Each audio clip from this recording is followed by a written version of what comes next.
Listen up or run for cover. Dropping knowledge from the people who have it to the people who need it. The real Brad Lee Bombs is dropping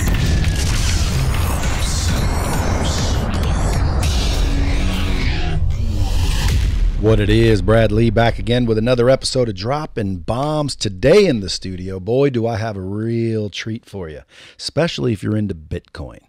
And by the way, if you're deep into Bitcoin, I'm sure you know who my guest is, Charlie Shrem. Welcome to the show, buddy. Thanks for having me. That intro is super cool. I got to do that. Well, hey, I know the guy that can help you. Yeah, my Untold Stories podcast intro is like, it's pretty cool, but it's more like, I like the style of like, I like the format of NPR radio programs. I think radio is going away, but the style and format of radio programs are really good. So what I don't care for like politics, I'm a big fan of like their style, and it's kind of how I do my show.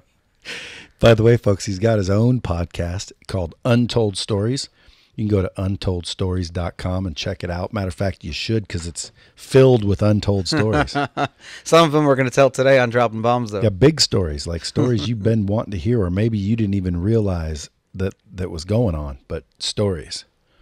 Now, if you guys don't know who Charlie Shrem is, he's basically an entrepreneur back in the day that got involved with Bitcoin relatively early. I mean, I would basically say you're a pioneer in all that shit. Definitely. You started BitInstant? Yeah, in 2011. Yeah, so keep in mind, folks, if you guys follow Bitcoin at all, then you already know that it has been around that long.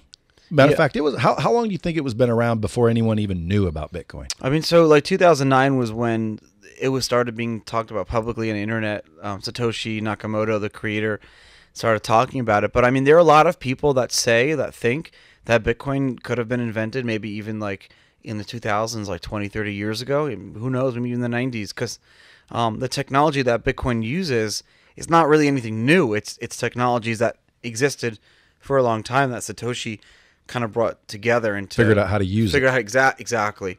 And so potentially could have been around. So who knows? So everybody knows right now, I think Bitcoin's trading at about 8,500, let's say. It was up to 20,000, I think is the highest I've seen it go. Yeah, it was crazy. Right? So I got some Bitcoin when it was 600, nice little chunk of them.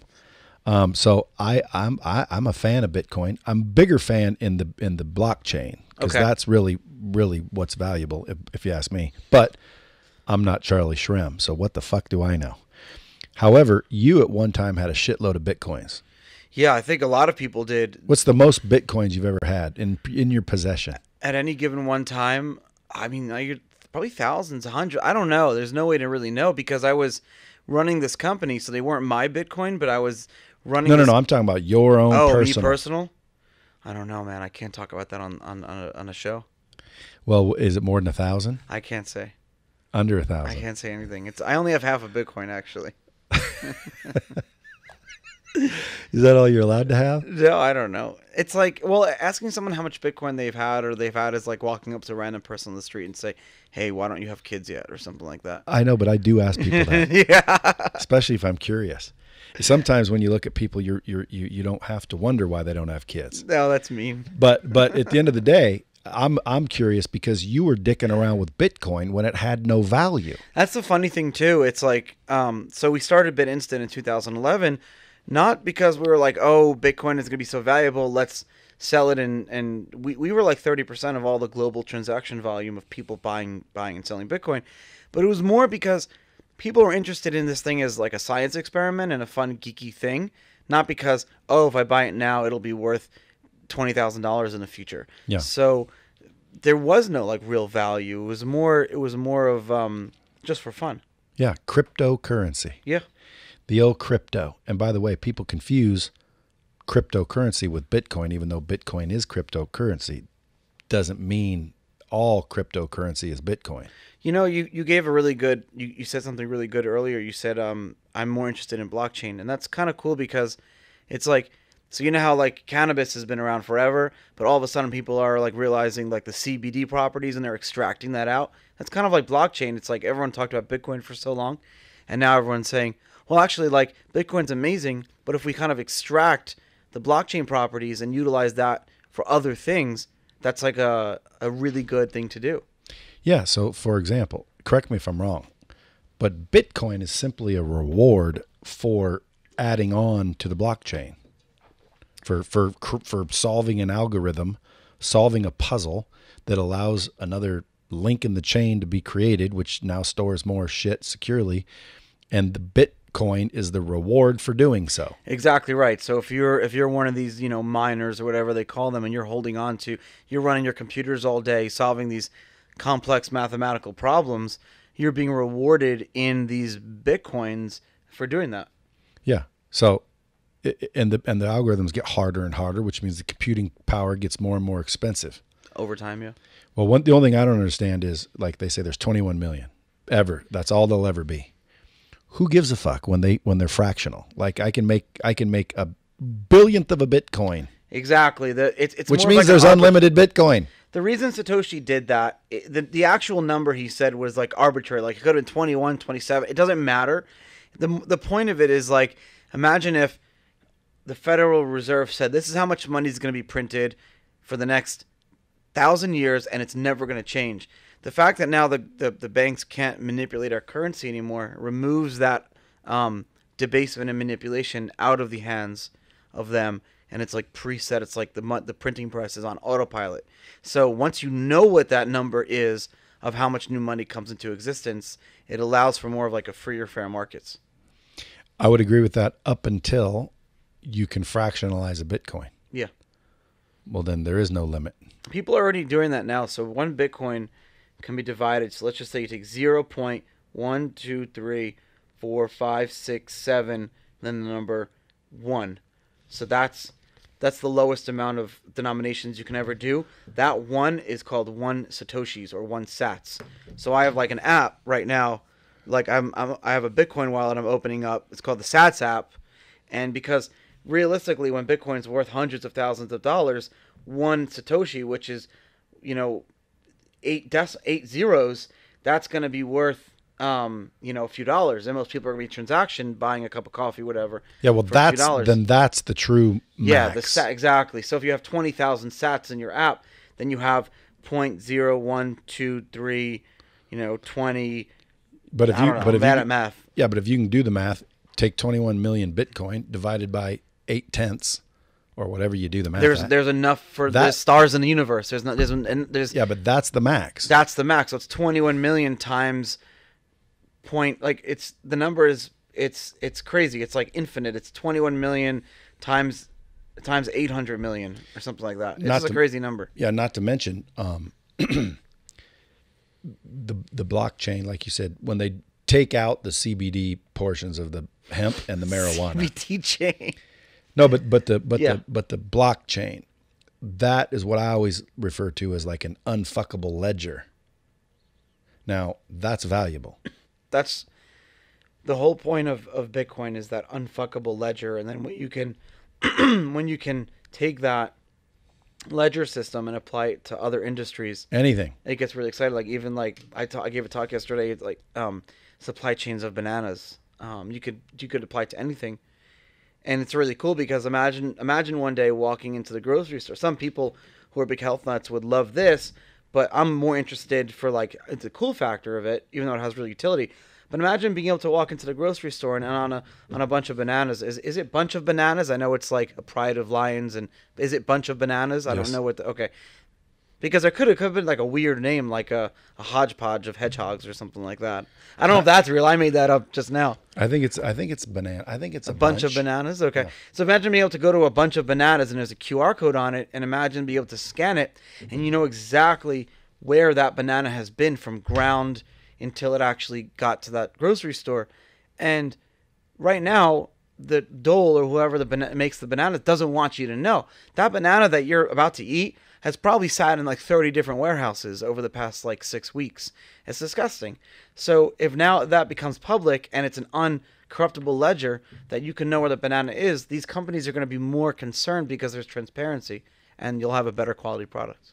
Yeah, that's the part I like. Yeah. Or DMV records, exactly. or rights to music and courseware and anything, property. There's property in this country that you cannot legally even dispute that who owns it. Like, the records are gone. Title insurance is a big sham. Like, what's the point? I'll give you an example. We had a guy in Florida who just passed away, and he had no friends or family. There was a big thing in the newspaper that were trying to get everyone to go to his funeral. You know, and everyone did. It was thousands of people went in Florida. He was a vet, and he had died. He had no friends and family. But so when an organization tried to buy his house for him, because he basically was paying, he owned the house, but he did like owner financing. So he bought this house from a guy, and the guy said, "You just pay me the mortgage instead of getting it from a bank or whatever." Hold on. I'm losing my voice. As am I. Yeah, right. So he went to so the organization wanted to buy his house for him, right? And when they went to check what happened, it turns out that it was a scam. The house that he bought, he had never actually had the right to buy that house because the guy he was buying it from never actually owned it. He had no way to check that, because how do you check that? No one knows. You pay these title insurance, but who can afford that? So putting property, on the blockchain would be such a great way for people to avoid even getting scammed or whatever. Yeah. Well, and there's probably a million other cases we're not even looking at. Yeah. So if somebody's curious as to what do you mean, why is it so secure? And again, I'm just spitting out what I think I know. Mainly because there's some water. Thank you. Mainly because there's a million computers, nobody knows what they are, and they are all interconnected to where literally every single one of them has to do the right thing for it to be legit, which means you can't change it. Yeah, for a guy who's spitting out this stuff, you're pretty accurate on everything. So imagine your computer, that you're using right now. And it could be this part of this. Yeah. Nobody knows. Imagine if your computer right now needed to all transactions that ever happened on any credit card in the United States right now, like anyone swiping their American Express card. Imagine if your computer needed to be the one to verify that transaction. It would take, if you have one computer and there are trillions of transactions, it would take your computer 6 years to verify one transaction. So that's why they have these big data centers, and these big buildings that are constantly processing all the transactions. With Bitcoin, there's no one central computer that you can try to go and blow up or whatever to shut down Bitcoin or shut it down, You mean blockchain? Well, Bitcoin for this purpose, but basically all the transaction verification for Bitcoin is happening on millions of computers around the world in real time. So it's like a completely decentralized system. And nobody knows which ones. Exactly. The traffic that leaves your computer is completely indistinguishable from any other internet traffic. Like you going to check out, the BBC News or whatever. So in order to shut down Bitcoin, you literally have to shut down every computer in the whole entire. You have to shut down the internet, which is impossible. I mean, countries try. So here's what I want to know then. And then I want to get into your story a little bit, but they always say Bitcoin's anonymous. Yeah, it's more it's more private than anonymous. It's pseudo-anonymous. Yeah, but it's not anonymous, right? It's not, but the criminals think it is, and then they try to do shit, and they can't get away with it. It's pretty funny. Well, because, at some point in time, there's a record. Now, if the record is anonymous, like Swiss bank accounts are numbers, not people's names, that's anonymous as, you need. But when you transfer the value into fiat currency, there's a record of that no matter what. So unless you never intend to cash out, if you're going to deal in crypto, then you could remain anonymous. But that means everyone in the world would have to take it. Your rent, your flights, your fucking steak dinners. And so that's what crypto diehards are hoping for. But the analogy that you're explaining is imagine getting on a highway and you have toll booths at every exit. Eventually you can drive on the highway and all you want to do stupid shit, but eventually you're going to have to get off. Yeah. But the diehard Bitcoiners will say, in a perfect world, you're just using your Bitcoin to transact. You never have to worry about that. And then at that point, it'll be anonymous. But who knows? Well, but I think that's highly unlikely in the next, 10, 20 years. If you look at Bitcoin as you have these diehards that say that Bitcoin is going to completely overtake the payment system that we have in the world today. And I don't know if I believe that. I think that I'm a believer in competition and capitalism. So I think that if you're looking at it like Bitcoin is a payments or blockchain tech is a payment system or a global financial system that can be another alternative for people to optionally want to use, it'll basically provide people an option now, and these other systems that we've been using for so long that are shit will now have to compete with Bitcoin, and it'll make everyone have, options are always good. You have better. When you have one gas station in the whole city, that gas station could charge whatever they want. When you have two gas stations, they compete with each other for your business. It's the same thing. Have you heard of Sweatcoin? No. So Sweatcoin, and it's doing pretty well. What is Sweatcoin? Sweatcoin is, let's say you're willing to work for people online digitally. Oh, yeah. So you work for Sweatcoin, which I imagine is an altcoin, crypto. You work for Sweatcoin, and then that Sweatcoin you can use as real money. So let's say, for example, I sign up for Sweatcoin, and you say you're paying 10 Sweatcoin to watch ads because you get paid for when you can show people ads. So 1 million people go watch this ad for Sweatcoin. They earned 5 Sweatcoin, let's say, and they watched the ad. Well, you got paid because that advertiser paid you $1 million to get 1 million people to watch their ad. Yeah, this model and that model and variations of it are being attempted by a lot of different companies, and I think that whichever one succeeds is going to do extremely well. Well, that's where I was going next. How do I make a Lightspeed coin or a Brad coin? And why would I? That's the first question I would ask you is why do you want one? I don't know, because I want to get in that shit somehow. Just buy Bitcoin and holding it is the best way to just get in that shit and yeah, but you also said that it could be zero. It could be zero. Yeah, so it's either going to be a lot or it's going to be nothing. Is there an amount of money that you have right now that if it disappeared tomorrow you wouldn't even flinch? Take that amount and buy Bitcoin with it. So I'm supposed to put 280 million in That's there? what yeah. Is that what you want me to do? Hey, I'll tell you, had I done that when I first heard about Bitcoin, I'd be a trillionaire. Yeah, true story. Someone told me about it when I think it was around $50. And I'm like, now what is it? They're like, da-da-da-da-da-da-da. And by the way, it was already $50. That's pretty significant. They started out at like cents. So $50, I'm like, listen, this is stupid. It's never going to work. They're like, what are you talking about? I'm like, dude, who wants Bitcoin? Nobody wants Bitcoin. What, if I give you $1,000, you're going to give me 200 Bitcoin. Now, how do I get people to want that Bitcoin? They couldn't explain that.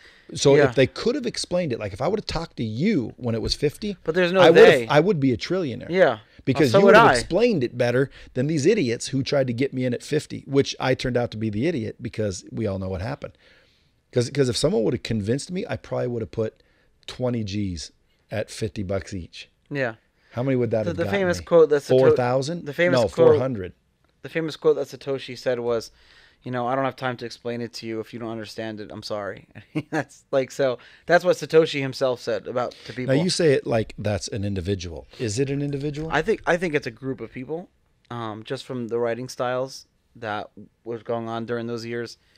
You have like more like American writing style sometimes, and you have like British writing style. So that's what I think. But the group of people had to be some smart son of a bitches. Number one, to think it all up, but number two, to even know to remain anonymous. I think that and by the way, yeah, if I were to claim right now on live air, I am Satoshi Nakamoto, nobody could fucking deny me. Yes, I can. There's a very simple way. I could right now. If you said you're Satoshi, there's the most simplest way possible. How? Well, the original white paper there's a few ways actually, but the original white paper was written, there's an email address on it. Okay. Simple way, send me an email from that same email address. I can't remember the one I used. Right. There's a PGP passcode, PGP email encryption mechanism that's in there too. Just send a signed email from that PGP. I couldn't remember it. They're the original It's been years, brother. They're the original Satoshi coins that Satoshi himself had. Moved some of those coins. I've lost them on a hard drive. That's what Craig Wright said, and Craig Wright's a fraud. So, but you see my point. Who can now? There's ways to debunk and doubt, but you cannot for sure say I'm not. I can. You can't. I can, because you can't not prove for to sure me that you are. Well, again, that's the question. Am I or am I not? Well, you can't prove tell that me I'm or not. show me. You can't prove that I'm not. You can't prove that you are. It's a statement I of fact. say that I am. That's all I can do. So what you're saying right now is this like really common debate tactic called statement of fact, where you portray an opinion of yours as a fact, and then if I respond to it as a fact and debate you on it, then I validated your opinion as a fact now. So I'm not going to do that. well, the reason I was on debate team in high school. I know that. It's really good. Yeah, but people know I'm not Satoshi. How do you know you drop bombs all day? That's true. Yeah, there's a bomb right there. So at the end of the day, though, the reason I'm going there is because now you take the word Bitcoin, you take that little B logo. Itcoin? No, the B on your pinky ring. Yeah, my Bitcoin. Yeah. Who owns that logo? No one does. Exactly. So can I go out and make $1 billion using that B? You can. Who's going to stop me? There's Satoshi did it under the MIT. Satoshi. That's Satoshi calling. Hold on one moment. Satoshi put all the Bitcoin. That's actually the government. They're listening to this shit and they think they just found Satoshi. They put Satoshi put all the work of Bitcoin under like a Creative Commons license, where he basically said anyone can do whatever they want with it as long as it's not for commercial use. Well, then there's someone breaking the law. Yeah, probably. Well, I know a guy that goes around and he sells Bitcoin energy Satoshi drink. never did this. Who's ring. that Bitcoin energy Oh, drink? let me tell that Bitcoin Shield, energy what's drink. his name? Shil Patel. Yeah, Shil Patel, dude. Like when I seen that, I'm like, dude, that's brilliant because nobody can stop you from using that. Well, I don't know what happened. My boy Craig, who's here right now, was killing it with Bitcoin energy drink, and I was going to be involved. But then, like Shield or whatever, like they completely dropped the ball on that. It's such a great product that tastes great, and it sucks when you have a great company drop the ball completely. Did they give up because Bitcoin I don't know. crashed? They just disappeared. It's a shame. Craig, what's the deal? We should put it back on. Listen, it was and you know the best part about it was it tasted good. Dude, I like the fact that you've been to prison and hey, there's people filming in the next studio. We're going to get kicked out of here. Hey, listen, I like the fact that you've been to prison, but I like your idea in the green room even better. What's the idea? The Association of Felons. That's the best idea. The Association of Elite Felony. Let's come up with it. The Association of White Collar. Well, you can be cool. You can do like the Felons Club. AWCF. You can do the Felons Club, which is simple. The Felons Club. You know, it's like just a global group, or that's one idea. No, you got to make it more. You can have you could be like the Amalgamated Association of Felon Industries or something like that. Yeah, but like we don't want all felons. Okay. We don't want the humpy, rapey type. We want the white collar. groundwork. We want the white collar banker types. You know, the hacker types. The ones that didn't really do shit. They just got caught. For How about this? Being clever. The Incarcerated Association of America. That'd be everybody. Sure. Well, you can decide who's in it or not. How about the Association of White Collar Crime, the AWCC? No, I don't like doing No, white collar crime. criminals. I don't like calling white collar. I don't like that term white collar crime because what defines it? Well, that you had a white collar on more than likely think when you were doing it. I like any crime It means that's banking. This is It's where my not- line is. It's not thuggery and tomfoolery. Okay, so it's intelligent crime. This is where my line is. My line would be any crime that doesn't have violence, or any crime that didn't have violence or guns or anything like that, Or direct victim, or but who's to say? Like if you steal from an insurance company, like there are Who's to people that say Who's to that there's a victim Who's to there. say? They. Who's to say they? There's no they. Who's they? They. I think. Like again, you ask anybody in the world if the speed limit should be higher than 55, and everyone will say yes. Well, then how the fuck is it 55? Well, because they said it is. I never. That's heard who that they quote are. Before. That's a great quote. I'm going to use that. Well, it's true. Yeah. By the way, feel free to use anything I say. Everyone else does, but I don't mind. That's what dropping bombs is all about, brother. But listen, you can be an honorary felon if you want in the club. No, but seriously, dude, that is a great thing because there's a lot of good. This is gonna sound stupid, but it's true. There's a lot of good felons out there. It's not stupid. You know why? Because everyone deserves a second chance. I was given a second chance by my community, and it was really great. But everyone makes mistakes, and at the same time, the criminal justice world needs to change.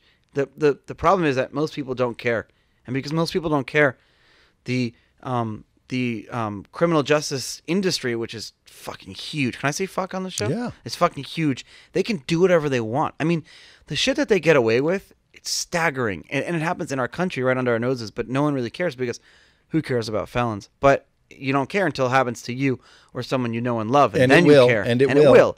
Most Like people, like I said earlier, Charlie, you can use this one too. Everyone's a felon. everyone knows someone who's formerly incarcerated. You just don't know sometimes. You Not know, only- so everyone knows. You know Not me only now. that, everyone's a felon, man. Look, dude, fucking Bill Clinton's a fucking felon, and he was our president. How is he a president? How is he a felon? Well, isn't fucking weed felony? Yes, it is. It is. And he fucking smoked it, and he admitted it. Bill Clinton did. Obama Fuck did too. yeah, so did Obama. Right. Everybody's a felon. Trump doesn't do drugs, The question is who got caught? Yeah. And what kind of felony was it? Because again, I've smoked weed, tons of it, when it was a felony.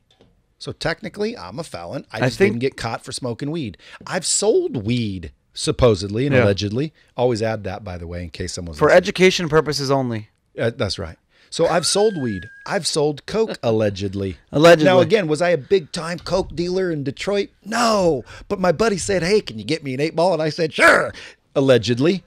And so I fucking got him an 8-ball. I've never even seen cocaine in person. I have celebrities that said, "Can you get me an 8-ball?" And I knew people. I got friends in low places. So I pick up the phone, allegedly, and I say, "Sure, I'll get you an 8-ball," allegedly. And I got him an 8-ball, allegedly. So at the end of the day, doesn't that make me a felon? I just didn't get caught. How many of us are there out there like that? Every fucking one of us. Now, again, if there's some really, really goody two-shoes that have never done a fucking thing, Throw them in jail. no, like, yeah, like that there should be a crime in that. But all kidding aside, you find some real goody two-shoes, like my wife. My wife has never done a drug in her whole life that she knows about.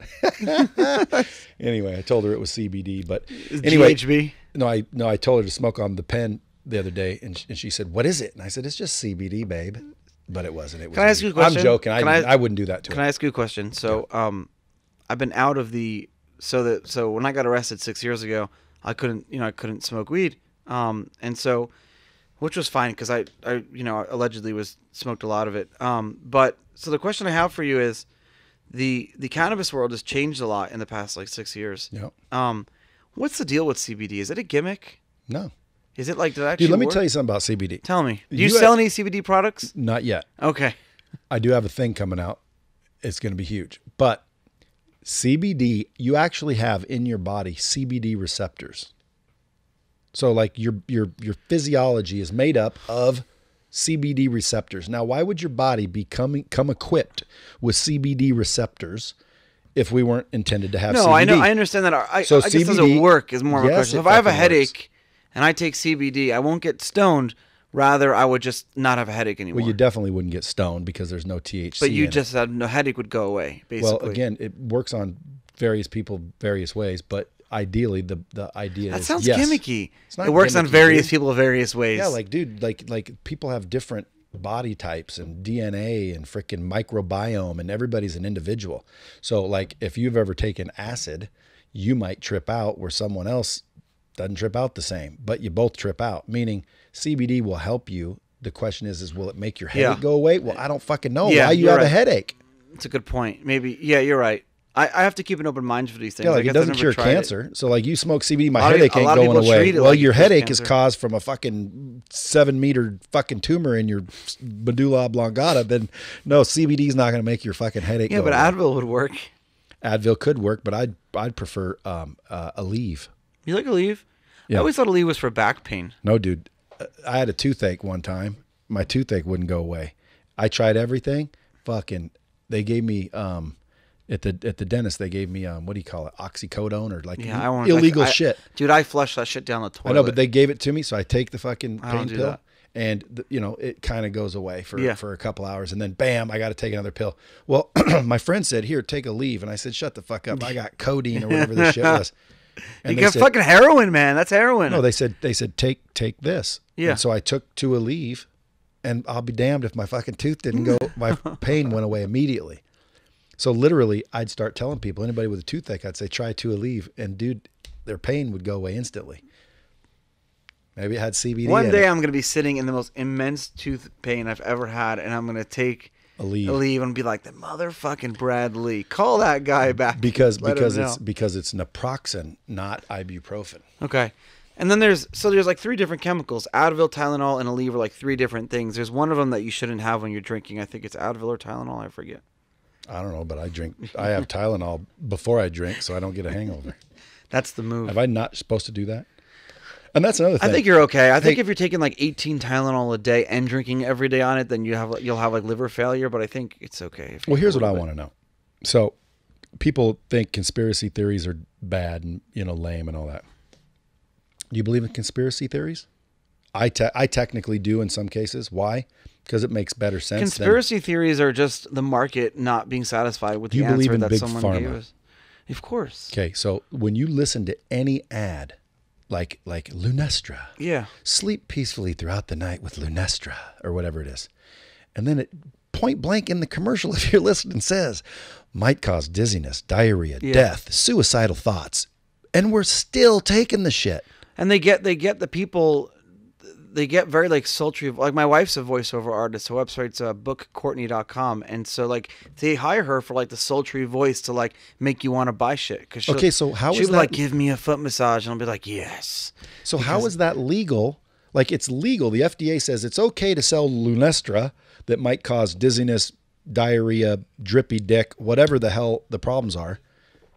But CBD doesn't cause any of those things. Yeah. And it also supposedly fixes those problems.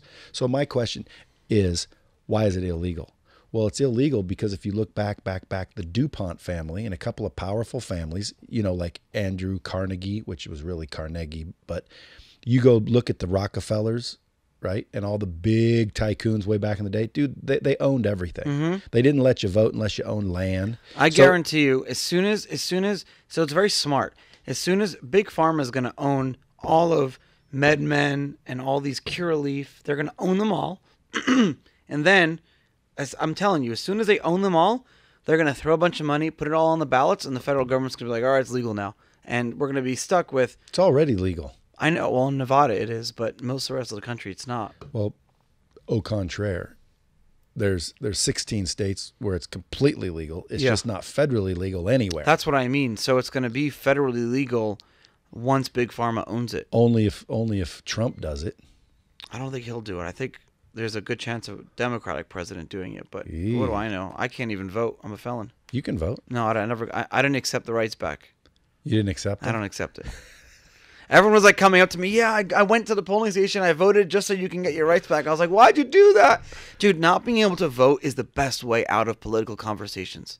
Yeah. Like I've had people get into fistfights over politics. I'm like, I just can't vote. I'm out. But you don't have to say I don't vote. Just say I don't vote. No, I said I can't. Yeah, then they go, oh, you're right. People are family members. My brother killed himself over in Iraq, so you can get your right to vote. I was like, what? And so that doesn't work. So I just say I can't vote. And it's also that's just lame.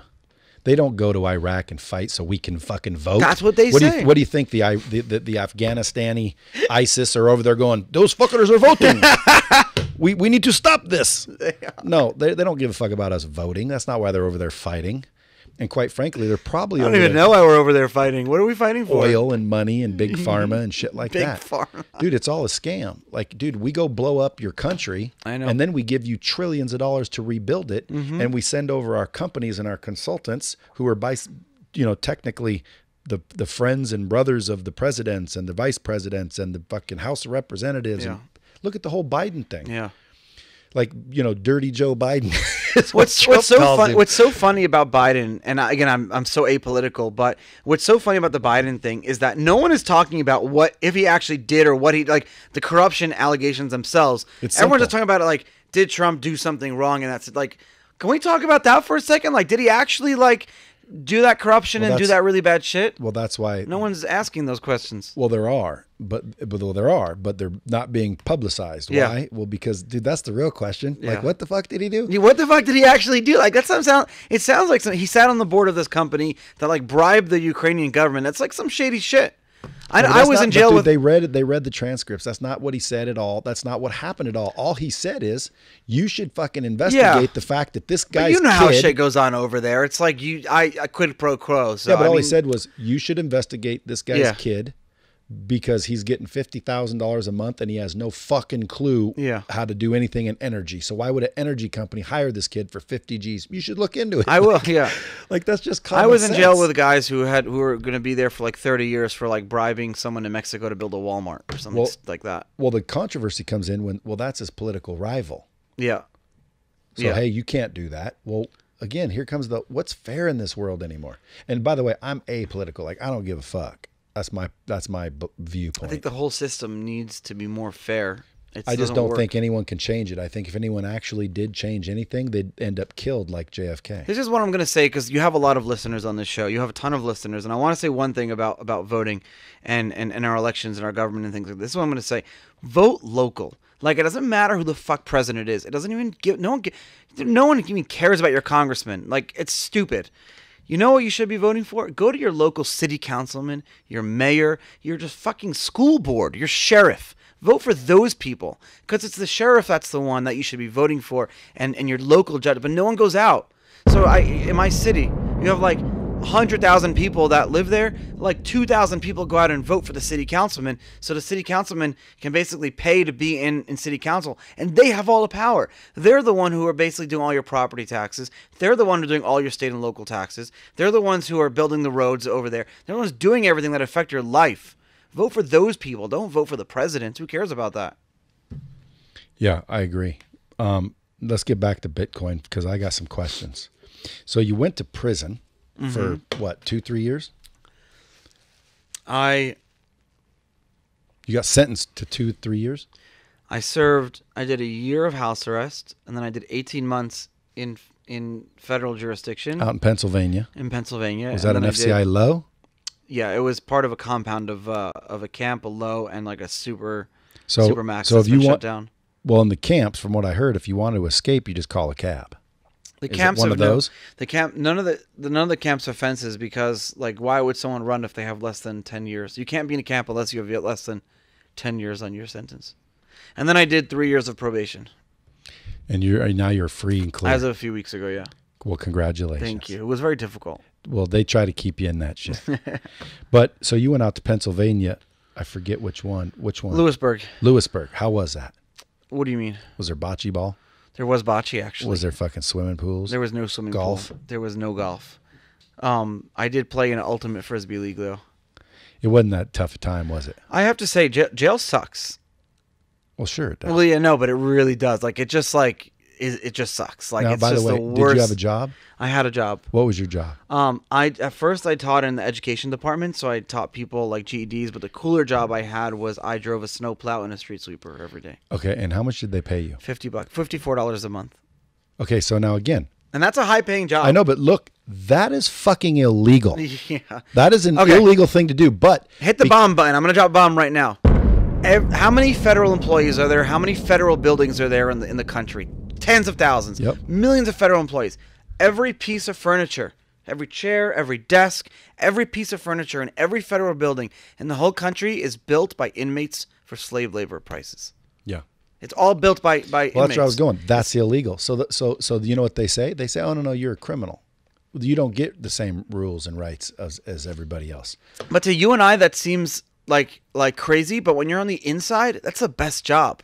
Like, if you get to work in those factories and make a few $100 a month, that's the best job. You get to work in a factory and like do something with your day as opposed to cleaning a bathroom. Yeah, you get paid. It's a ton of money, a few $100 a month for an inmate. Not only that, you get perks. Yeah, but still illegal, dude. And that's where I'm going with it is that's why I think everybody in the U.S. is eventually going to be a felon, because they want you to be. They want you to go serve your time. Like Iraq, you got to go serve in the military for 2 years. Here, you got to go to prison for 2 years. Same thing. It's really insane how many people are in prison in this country. I think we're the highest. We are the highest in the world. A lot of countries it's a business, Charlie. It's a fucking business, dude. Do you know who owns the company that feeds the prisoners? The prison? What do you mean? There's a. Oh, George Bush. That's right.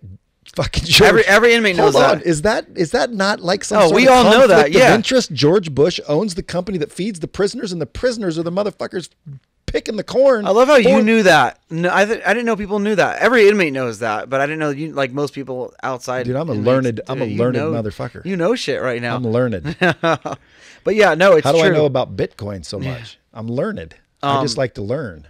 And the funny thing is, you don't even get real stuff. It's all like, it's not like Cheetos. It's like prison version of Cheetos. It's like a separate company that makes all the stuff. Well, a friend of mine that went to It's prison. a big business. You make a ton of money if you own that company. A friend of mine that went to prison once told me that, like, you find some of the freaking best chefs in prison with a microwave, a can of Manco, and some fucking, regular ass shit from a commissary.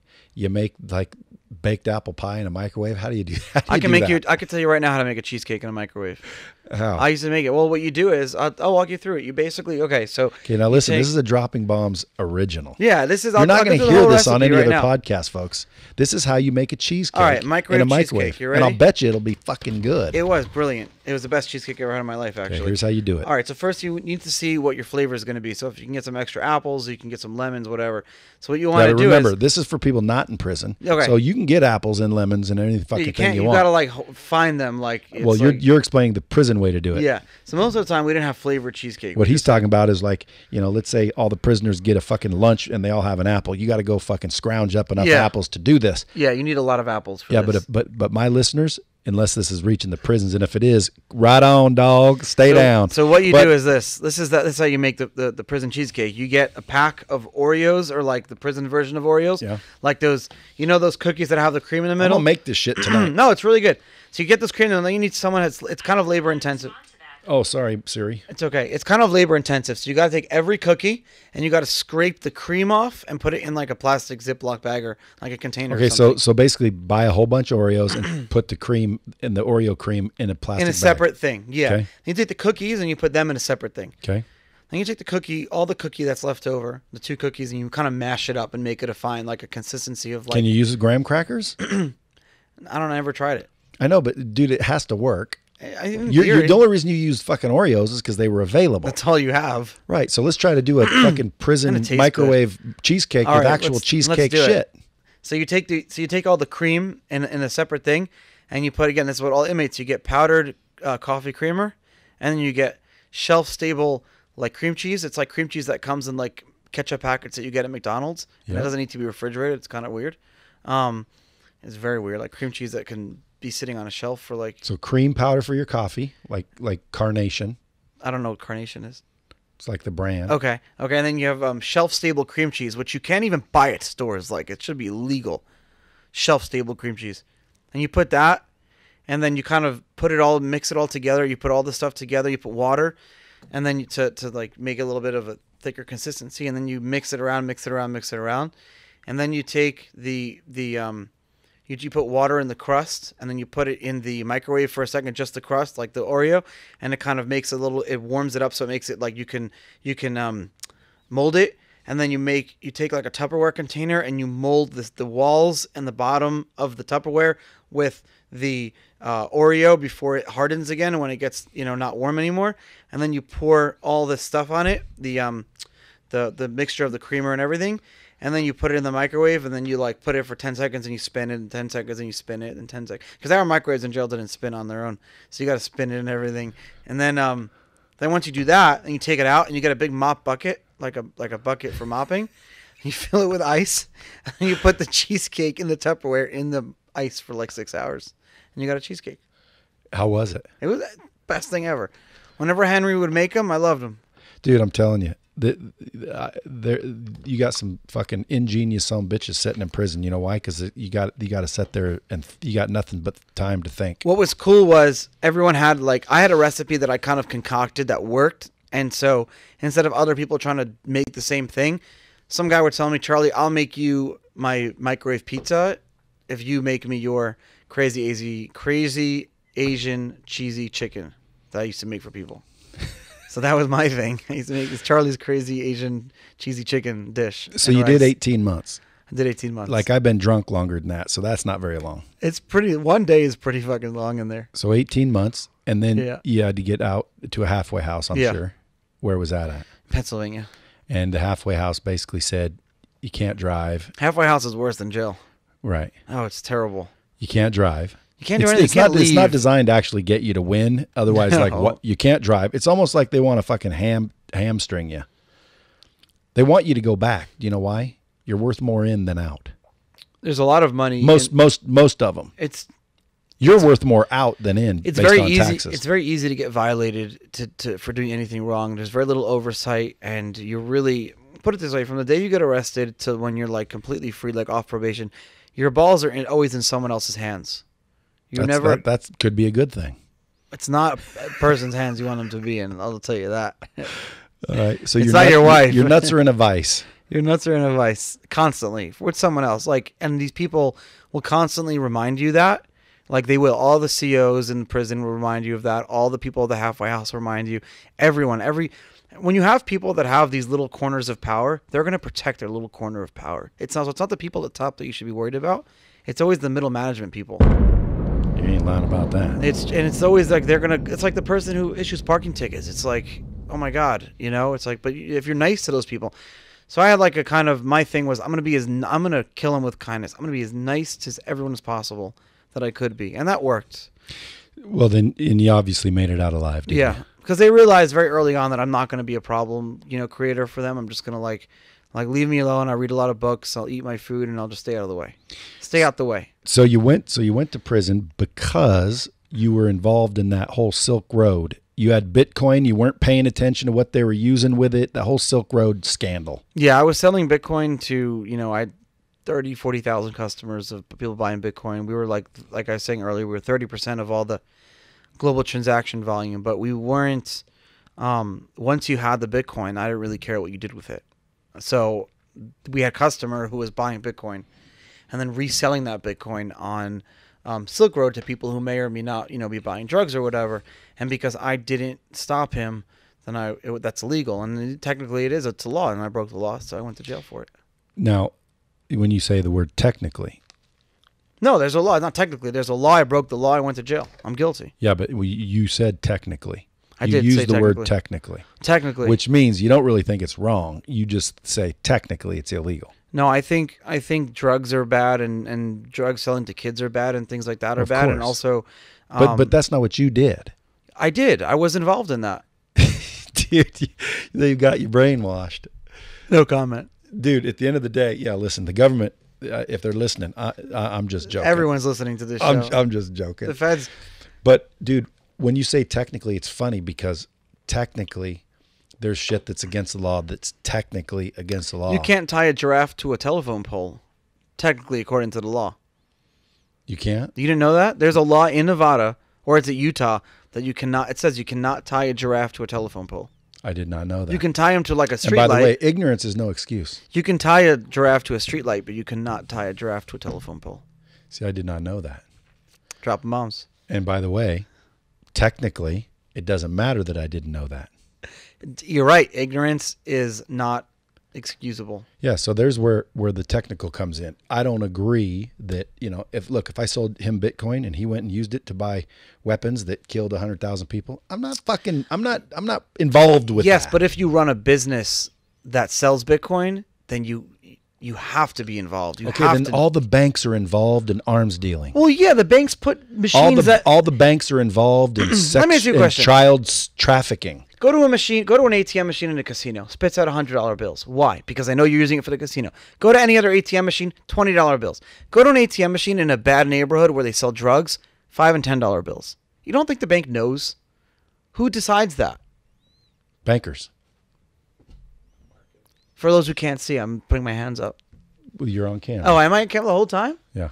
Oh shit! No one told me that. So at the end of the day, it's technically against the law, which means, dude, that's why I'm saying everyone's going to be a felon, bro. They'll literally go pass a law with 100 laws underneath the laws without even knowing. It's true. Hey, by the way, ultimately, when you had those headphones all cockeyed on your head, see, what's funny is I was thinking, man, this motherfucker's confident. That's what I do. No, at my show, I go like this. I'm thinking like, this dude don't give a fuck what that looks like.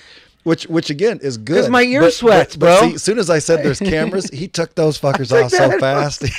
It's not comfortable. He's like, oh shit. So these headphones are good, but they're not. The spring is not tight enough, so they keep sliding off my head. My headphones at my studio in Florida, Jump Dog Studios, Wayne, I love you, bro. They like, he's got like good headphones, so they stay. They're like nice Bose, you know. Bose. Is it Bose or Bose or Bose? What is it? I call them Bose. I just say Bose. It's like Target or Target. These are supposedly top notch. Yeah, they're okay. I don't know. They're audio. No, they're good. They're good quality. I guess I have a small head though. Yeah. Well, at the end of the day, it was funny because that's funny. But hey, you were saying it was technically against the law, so you got. I guess what I meant to say is I should have known better, but I didn't. But that's not an excuse. Yeah. I was a kid, running this company out of my parents' basement. But again, that's no excuse. But if you do have to get arrested and go to prison, it's better to go when you're younger. So I guess I had that going for me. Now, was this in Brooklyn? What was in Brooklyn? This parents' basement? Yes. And did they raid you? Did they show up and like guns a-blazing? I was arrested at the airport, at JFK Airport. Where were you heading? I was coming home from Amsterdam. Amsterdam. And you had no clue it was going to happen? See, everyone asked me that. No. How would I know? If you did, you'd still be in Amsterdam. I don't know about that, but like, why would I? Like, everyone, the first thing people ask me is, "Did you know?" Like, no, I didn't know. How would I know? Well, I mean, somebody told you. Who's somebody? I don't know people that are like, if I don't have coffee with someone FBI had agents. to investigate somebody to get you. No, I mean, it was my. See, they don't. My case was really small. It was like this. It was one email. Like my case was, that's it. It was like one email that I wrote. It was no major investigation or whatever like that. And so they gave you fucking 3 years for it. 2 years. That's crazy. But I mean, I respect my judge. He could have given me a lot more. He didn't ruin my life by giving me that small. True, but the judge only has. They have a window. They have. So this is a great topic. I don't know for now, but there's something called the Federal Sentencing Guidelines, and it was created by Congress. And it's really barbaric. So it says things like there's not mandatory minimums. That's something else. This is guidelines. So it's like a score. It's like a point system, and you get points based on like what's your crime, and then there's a certain points to that, and then there's like did it involve like guns, and you get plus or minus. What's your age? Plus or minus points. Based on your points, you have a certain amount of time. Now originally based on my crime, I had 30 years, and then eventually. I pled guilty, and then it was only 5 years was the guideline. So the judge could have given me 5 years. In fact, the guidelines say to give 5 years. But my judge, and I respect him a lot for this, he's publicly written articles on the New York Times, written books about this, that the federal sentencing guidelines are stupid, and he in fact doesn't even follow them. So I'm lucky that I got a judge that is actually thinks for himself and doesn't just follow the herd. You got real lucky. Yeah, I did get so lucky. Because there's a lot of people sitting in prison right now for legal shit. Oh, yeah. Like, for example, cannabis distribution. I had a friend, he was a yoga teacher in prison. He was a construction worker, and then he sold a few pounds of weed to someone, and that's why he was in jail for like 15 years. And he's still there? He's still there. Got probably teaching yoga. 8 to go. Meanwhile... He's such a nice guy. My wife knew him it's too, totally legal. They won't let him out. No, they won't let him out. And he's from New Jersey. Really such a sweetheart, like a nice guy. How well do you know Gary V? Gary Vaynerchuk? Yeah. I wish I knew him personally. You don't? I don't know him personally, no. You want me to introduce you? I would love that. What for? I'm a big fan. I'm just a huge fan. I would just tell him that. Everybody is, isn't they? Yeah. But I feel like just dude, it's binary. You probably binary. The bombs. He's just dropping bombs all day. Like everything he says, you don't be able to hear anything because that button would be going off constantly. Everything he says is just brilliant. I don't know him. I was just messing with you. Oh well, I'm sure you have a network that you could meet him if you wanted to. Yeah, I mean, I know people who know him personally. But again, he should know you. You're Charlie motherfucking Shrem. I'm Charlie Sheen. Am I lying? No. So, and you could be Satoshi Nakamoto for all the fuck we know. I'm not smart enough for that. Because you were right around the very beginning of it all. You were getting Bitcoin before it had a value. I was just lucky. And you had thousands of it, and you probably gave it away and didn't even think about it. Right place at the right time. And now it's trillions of dollars out of your pocket. Now, here's the question, though. Now you consult with people through Crypto IQ, right? Yeah. On how to get, various things happening with crypto. We have some cool products with IQ. It's like cool shit. Like, for example, a lot of people trade Bitcoin and crypto, but no one really knows how. So we have our traders that will do the trading, and then you can follow our trades automatically. So it's your own account with your own money that we can never take, but the trades are like copied. And everyone loves that. It's called Tradecraft, tradecraft365.com. People love that because I don't know how to trade really well, but I have a full-time trader who works for me, and he does the trading. It's my account, and I make a bunch of money. Now, you're not prohibited from being in Bitcoin? No. See, that's Luckily. actually, it's a great question because I was very nervous about that. And when it was time for me to make a deal with the government, that was like, in fact, listeners should read my judge at my sentencing. At my sentencing, the judge said, I have no doubt that you'll be successful about Bitcoin in the future and you're a visionary. That's what he said about me. So that was kind of like, if he was telling me at the sentencing hearing that he knows that I'll be successful in Bitcoin in the future. Well, you have a couple movies written about you, right? Yeah, Banking on Bitcoin. Huh? Banking on Bitcoin is one of them. Which is on Netflix. Yeah, we have one on Late Night Cinemax that's really good. And Rise of Bitcoin. I'm joking on that one. You didn't catch that. I got it. Okay. Cinemax. What is that, a nudie show or something? Is Cinemax like known for porn or something? No, when you're younger, there's like, you couldn't have like porn channels. You'd have like Cinemax, which is like the rated X movies or whatever, like the softcore stuff or whatever. I didn't. I'd just go to like, tubate.com or something. Well, I don't have computers. You don't have computers when you're younger, and you could use what you get. So, plus the rise of Bitcoin. Yeah, the Rise and Rise of Bitcoin was the first documentary in 2013. That was a lot of fun to produce. Yeah, so like you're damn near one of the founders of it all. We like to use the term, we're like the Gospels. Jesus was the founder. That's like a terrible thing because I'm not religious at all. I'm a Jew. You mean like an apostle? Yeah, no, like the gospel. Apostle. Yeah, that. Apostles. That guy. Yeah. And, I always wished I was Jewish for one reason. Why? Because I'd run around telling people, look, there's Jews and those who pray to one. That's funny. That'd be the best. I just want to be Jewish just so I can say that. You get punched in the face if you say that. Well, it's true. There's Jews and ones who pray to one. Jesus was a Jew, bro. Yeah, true story. So anyway, you're always obviously welcome to stop by, drop some bombs whenever you're in Vegas. You live in Florida. Right now, you're basically rebuilding your whole fucking life. You only been out for how long? 2 years? I've been out for 3 years, yeah. How's it going? It's amazing. So you got cryptoiq.co. If anybody wants to understand, learn, hire you for consulting, learn how to trade, do all the anything got to do with crypto. And you're probably hireable as a consultant if someone's got enough money. Absolutely.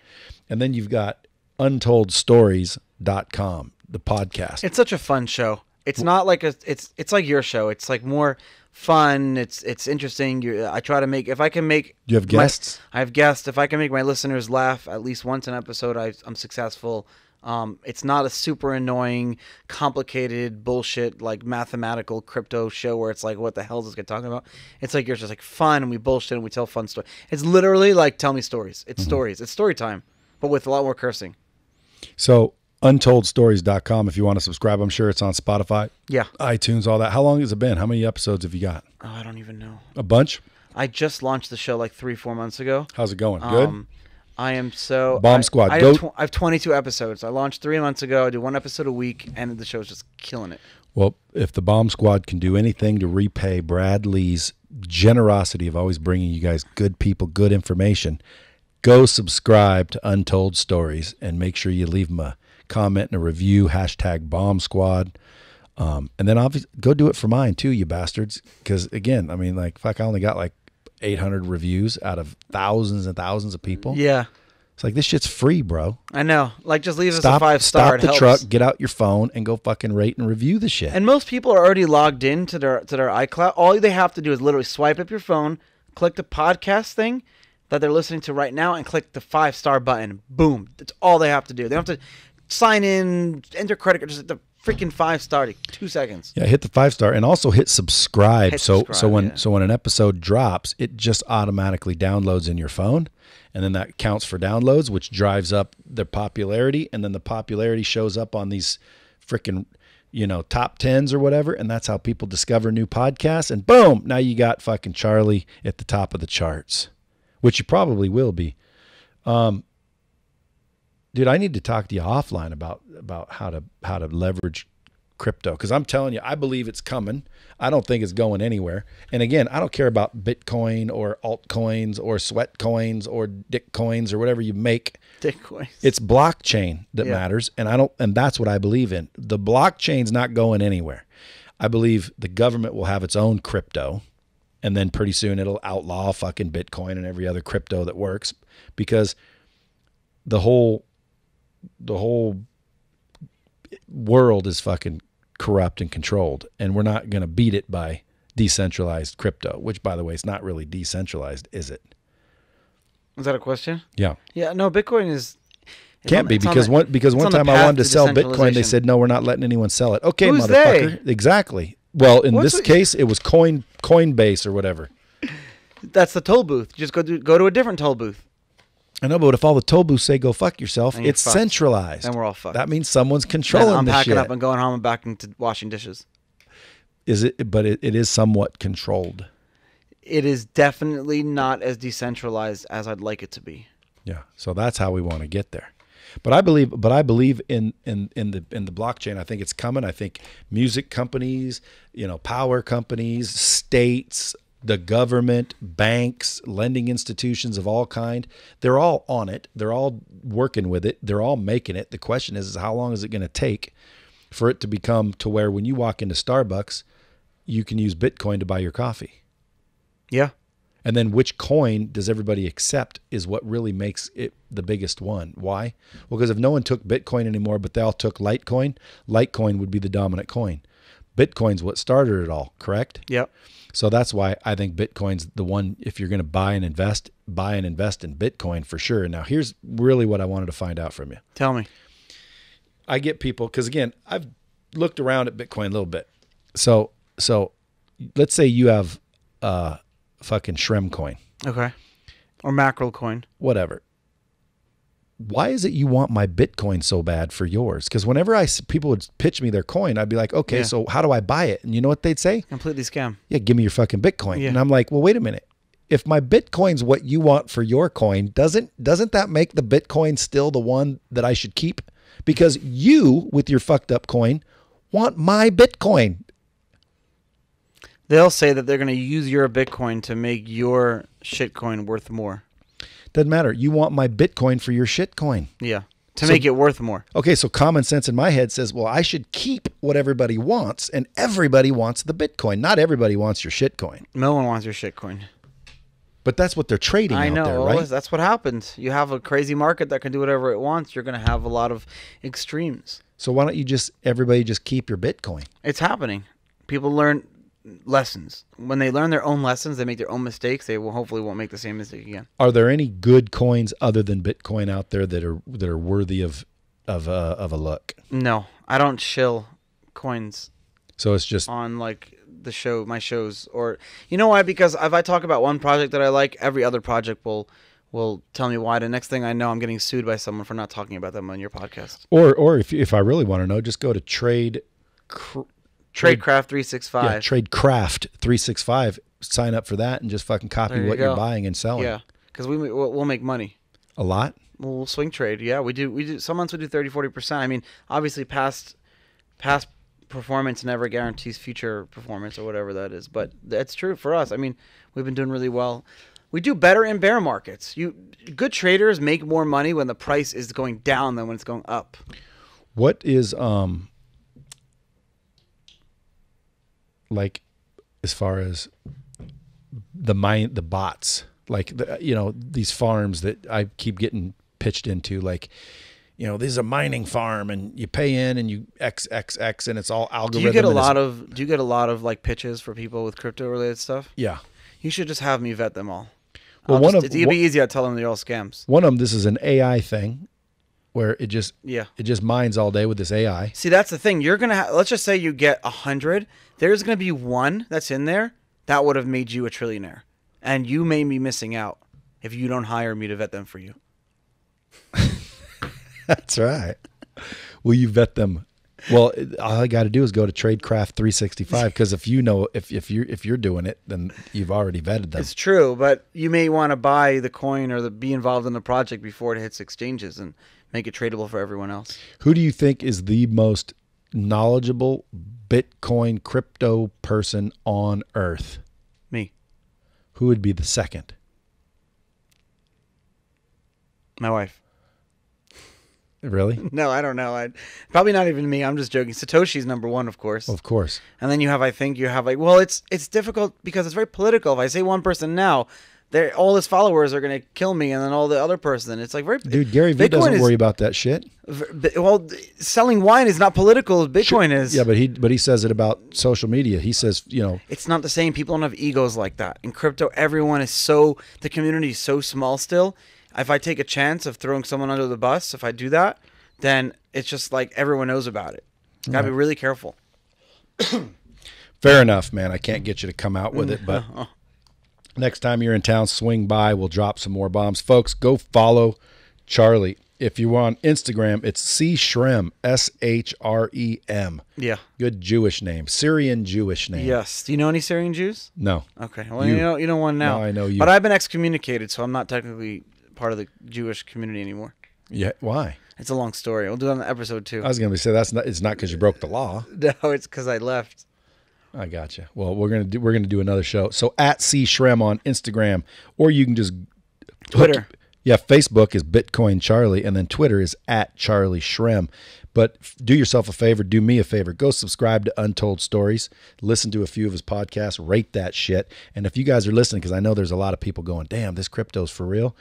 You get both sides. A lot of people listening to Dropping Bombs like the crypto thought. So go to cryptoiq.co, see if you can do some biz with Charlie and the gang.